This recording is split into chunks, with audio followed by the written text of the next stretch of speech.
Yo, what is going on, my dear DuckTales fans, and we are back with the serious episodes. This episode not only included a matter that finally got resolved, but it also answered where certain clips from the promo derived from. So as usual, let's not waste any more precious time and start that beautiful intro.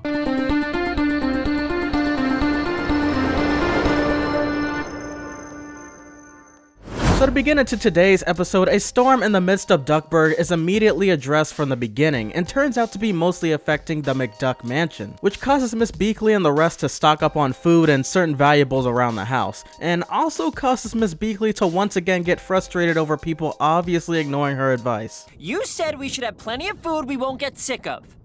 I said won't get sick from, and you know it. Oh, that is not what I meant, and you know it. Also, she seems to be the only one who actually knows a thing or two about simple parenting. I understand Della's been away from Earth in over a decade, but... Huh? You gotta let kids be kids, don't sweat the small stuff.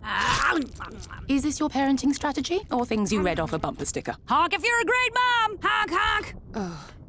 You are the dumbest smart person I have ever met in my life. Nice. Anyways, it's soon revealed that the cosmic storm surrounding the mansion was not a mistake, and that it was caused by a rift in the time stream. Or, I'm sure it's something like that.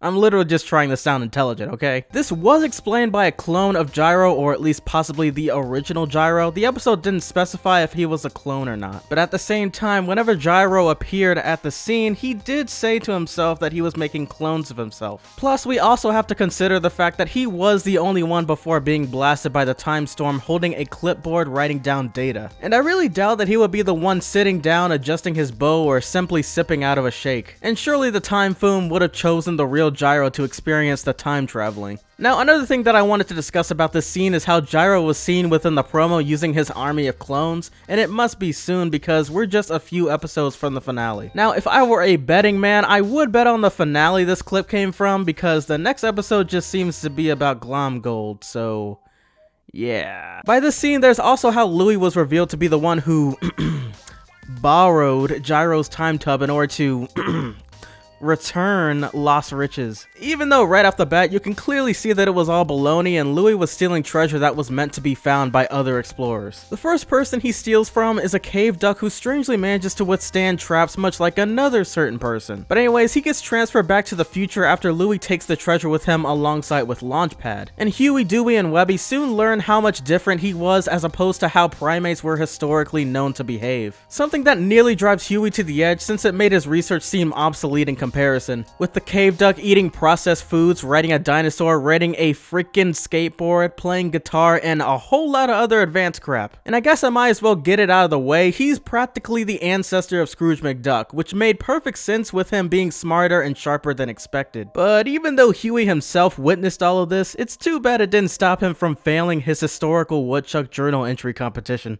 Wildly outlandish!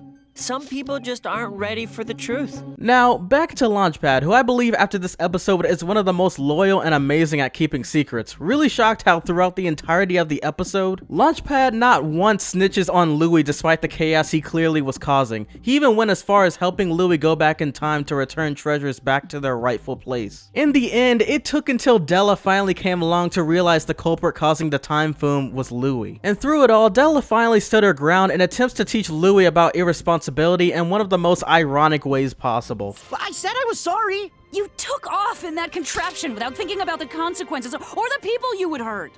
I wonder who I got that from. Ooh. Yeah, and when Launchpad even reacts, you know it's bad. But even though Louie without a doubt deserved to be punished, does anyone ever feel as if he could potentially become a threat and switch sides? They do keep bringing up how he's the evil triplet and he has the motivation of feeling as if his family betrayed him. Something that we indeed could have gotten from that situation, since we do hear Louie ask Scrooge and Beakley to help him after being grounded by Della. And despite it being a small argument in the family, it would be kinda cool to see someone go to the dark side. However, I don't really see Louie doing that. I don't know. I think everything's gonna be fine, I guess. And ladies and gentlemen, do not fret because there is still one last crucial detail that needs to be mentioned, and it's what Launchpad says after returning to the present. Launchpad, you okay? I went to the future. I've seen how the world ends.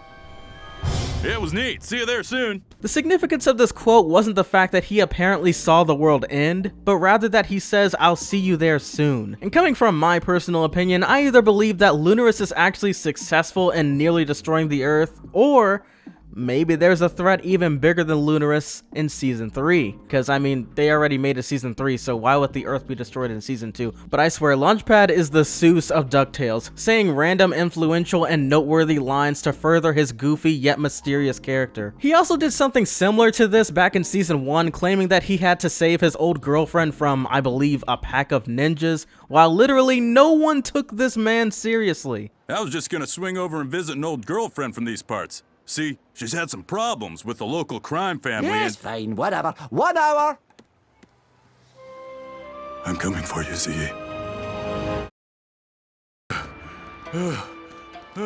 Whoa, Launchpad. What happened to you? You know, tourist stuff. Goodbye, Z. Wherever you are.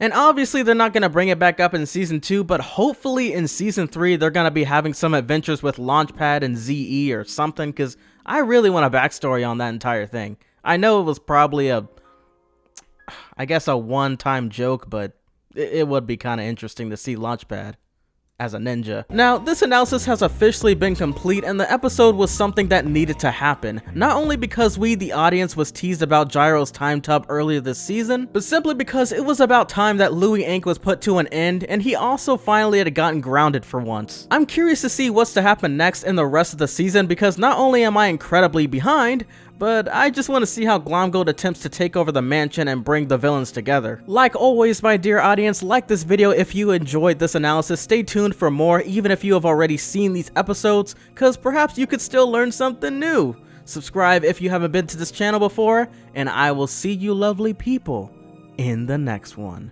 Peace!